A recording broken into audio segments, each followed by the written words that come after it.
Welcome back to Boson Buzz. I'm Monty Molecule. Plastic is a miracle material, lightweight, durable, and incredibly versatile. But that very durability is now its curse. Our planet is awash in plastic waste that can persist for centuries, choking oceans, harming wildlife, and piling up in landfills. Traditional recycling often just turns a bottle into a lower quality product, a process that can only happen a few times before the plastic is useless. It's more of a downcycle than a true recycle. But what if we could break plastic all the way down, not into trash, but into its original pure building blocks, as good as new? What if we could turn old plastic jugs and food wrappers back into the pristine raw material for new bottles and fabrics, again and again, forever? This is the story of a new kind of hunter that doesn't seek to destroy plastic, but to liberate it from its own endurance. Welcome to the hunt for the infinite loop. The core of the problem is chemical. Most plastics, like the PET in water bottles or the polyurethane in foam, are made of long, tough chains of molecules called polymers. Think of them like incredibly sturdy bead necklaces. Mechanical recycling, chopping, melting, and remolding is like taking many colored necklaces, chopping them into short, mixed-up bits, and trying to string them together again. The result is weaker, often discolored, and can only be done a few times before the material is garbage. The dream has been to find a way to unstring the beads themselves, carefully and completely, so they can be rethreaded into a brand new, perfect necklace, over and over. This dream is becoming reality by looking to nature's most patient and precise chemists, enzymes. Enzymes are biological tools, special proteins that act as molecular scissors and assembly guides in living things. In 2016, scientists in Japan made a stunning discovery at a plastic bottle recycling plant. They found a bacterium that had evolved to survive by eating PET plastic. This microbe wasn't just breaking it physically, it was using a special enzyme, like a pair of scissors, to snip the long polymer chains into their basic molecular beads. Researchers took this natural blueprint and, using advanced protein engineering, made it far more powerful. They created a super-enzyme that works faster, at lower temperatures, and can handle dirty, mixed plastics that would clog traditional recycling. The process, called enzymatic depolymerization, is a quiet, revolutionary form of alchemy. Post-consumer plastic waste, crinkled bottles, food containers, even colorful packaging films, is first shredded into tiny flakes and thoroughly cleaned.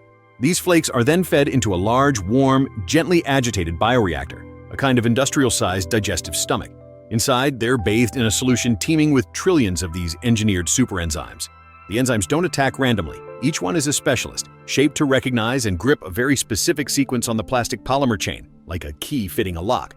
Once attached, they perform a precise, molecular snip, breaking the bond between two beads. They then let go, find the next bond, and snip again, working with relentless microscopic efficiency. Over hours or days, the solid swirl of plastic flakes dissolves completely. What's left is not a sludge, but a clear, watery soup of the original monomers, the pure, fundamental building blocks like terephthalic acid and ethylene glycol for PET, now floating free. It's the difference between a pile of shredded documents and a digital file of the original text. The information, the molecules, is perfectly recovered, ready to be rewritten. These molecules are then filtered and crystallized, emerging as a pristine white powder that is chemically identical to the virgin material made from oil. This powder can be shipped right back to plastic manufacturers to be repolymerized, restrung into new, strong chains, creating brand new virgin-quality plastic with zero loss in performance. The loop is not just closed, it's polished clean. But the hunt doesn't stop with known enzymes. Scientists are now using artificial intelligence to design entirely new enzymes from scratch, or to optimize existing ones for other stubborn plastics like polypropylene, bottle caps, food tubs, or polystyrene, foam cups.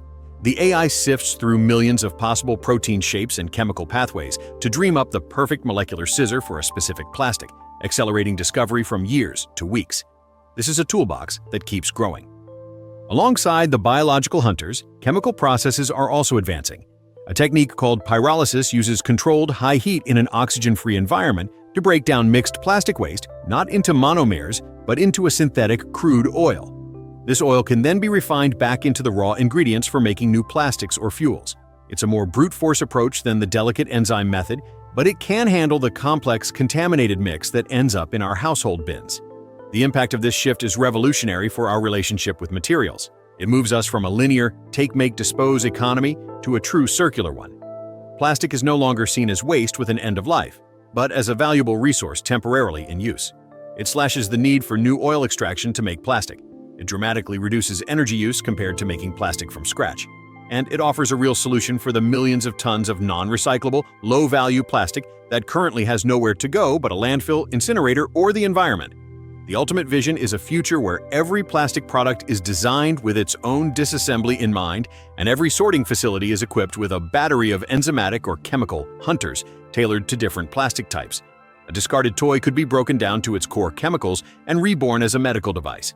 A food wrapper could be transformed back into a food wrapper indefinitely. We are learning to see plastic not as pollution, but as a permanent circulating resource, a borrowed material we are responsible for returning to its pure form. The plastic hunter doesn't eliminate plastic, it eliminates the very concept of plastic waste. From mountains of waste to mountains of raw material, from a linear dead end to an infinite circle. That's the transformative power of the plastic hunter. It reframes our most persistent pollution problem as a solvable chemistry puzzle, using nature's own tools supercharged by human ingenuity.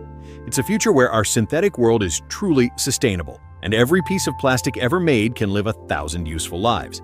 If the idea of turning trash back into treasure forever fills you with hope, please help Boson Buzz continue the cycle. Give this video a like and subscribe for more stories of brilliant reclamation. I'm Monty Molecule. Until next time, have a safe and curious week.